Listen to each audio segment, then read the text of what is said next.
किसी मरीज को इन्फेक्शन आता है तो उसमें सबसे पहले हमें ज़रूरत होती है सफाई करने की, जिसको कहते हैं डिब्राइडमेंट।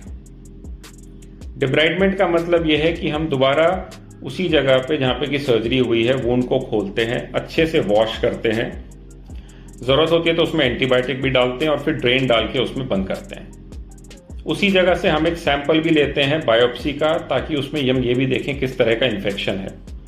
जब उसकी रिपोर्ट आती है बायोप्सी की तो हमें पता चलता है कौन सा ऑर्गेनिज्म है जो इन्फेक्शन कर रहा है और उसमें कौन सी दवाई सबसे ज़्यादा काम करेगी। इस हिसाब से फिर हम आगे का ट्रीटमेंट शुरू करते हैं। साथ ही हम पेशेंट को यह भी हिदायत देते हैं कि इस दौरान उसको शुगर बहुत अच्छे से कंट्रोल रखनी है, स्मोकिंग बिल्कुल नहीं करनी है, हाई प्रोटीन डाइट खानी है, और अगर शरीर में कहीं इन्फेक्शन होने का चांस हो जैसे यूरिनरी ट्रैक्ट में या लंग में तो उसका खास तौर से ध्यान रखें और अपने डॉक्टर को बताएं अगर ऐसा कुछ लग रहा है तो। इन सारी चीज़ों को करके नॉर्मली हम सारे पोस्ट सर्जरी इन्फेक्शंस का अच्छे से ट्रीटमेंट कर लेते हैं।